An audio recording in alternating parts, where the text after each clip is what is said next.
মোৰ মাইকীজনী বেলেগৰ লগত পলাই গুচি গ'ল মোৰ কালি 12টা বজাত মানে মাইকীটো মানে 1 বছৰ আগতে সি মোৰ বুনিৰ জমাৰ লগত ভাও আছিলে সি পেছ লাগি গ'ল পিছত ধৰি পেলাই তাক মানে বিচাৰাতি কৰি পেলাই মানে শাসন কৰিছিলোঁ তাক ভাল হ'ব কাৰণে সি ভাল হোৱা নাই পিছতো মানে ফোনত কথা পাতি পেলাই আমি ইটাবাটাত কাম কৰিবলৈ গৈছিলোঁ তাৰ পৰা আমি ঘৰত আহিছোঁ কাগজ পাতি ৰেডি কৰিবৰ কাৰণে কিবা আধাৰ কাৰ্ডৰ মোবাইল নম্বৰ লিংক কৰিব লাগে সেইটো কাৰণে আহিছিলোঁ পিছত সি তাৰ পৰা কৈছে শহুৰৰ ঘৰত যাব আলহী খাবৰ কাৰণে বাপকৰ ঘৰত যাব আলহী খাবৰ কাৰণে পিছত তাৰ পৰা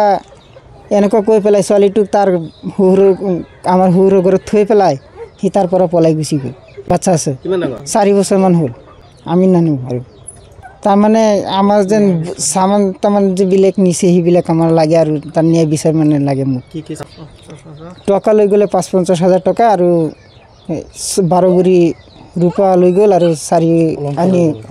সৈন্য লৈ গ'ল অলংকাৰ লোকমান হেকিমৰ লগত গুচি গ'ল তাৰমানে সিহঁতক ধৰি পেলাই আনি পেলাই এইবিলাক বস্তুবিলাক উলিয়াই দিব লাগে আমাক আজি 2 দিন হ'ল থানাত গৈ এজাহাৰ দি থৈ আহিলোঁ কালি ৰাতি আজিজুল ৰহমান লংজাপ পুদমনি 7 গাঁও আগৰ পৰা ফোন কৰা নাই এতিয়া 1 বছৰমান আগতে পৰা কৰি আছে সমাজত চাক আজিকালি দেখা গৈ আছে মানে বিবাহিত নাৰীবোৰে মানে বেছিকৈ পলাই গৈ আছে আগতে দেখা পাইছিলোঁ যে ছোৱালীবোৰে পলাই যায় এতিয়া আজি 2 বছৰ ধৰি এনেকুৱা কণ্ডিশ্যন এটা হৈছে 1 বাচ্চাৰ মা বা 2 বাচ্চাৰ মা 3 বাচ্চাৰ মাৰ পৰা 7 বাচ্চাৰ মালৈকে আজিলৈকে পলাই গৈয়ে আছে যোৱাকালি চাক ঘটনা এটা হৈ গ'ল এই ল'ৰাটোৰ লগতে তাৰ মাইকীজনী মানে ইটাবাটাত আছিলে যোৱাকালি তাক ফোন কৰি ৰাতিপুৱা কৈছে যে মোৰ বাইদেউ বেমাৰ হৈ আছে মই ঘৰত যাওঁ পিছে বোলে সি মানা কৰিছিলে তথাপি মানে জোৰ জুলুমকৈ আহি গ'ল আহি কালি দিনৰ প্ৰায় 12টামান বজাত পলাই গ'ল পিছতে ল'ৰাটোৰ শহুৰ ঘৰৰ পৰা মানে ফোন এটা আহিছে যে ছোৱালীজনীক আমি পোৱা নাই বিচাৰ খোচাৰ কৰি আছোঁ পিছতে ল'ৰাটোৱে মানে বহুত বিচাৰ খোচাৰ কৰিছোঁ অৱশেষত কালি ৰাতি গৈ কচুৱা থানাত এজাহাৰ এটা দিয়া হৈছে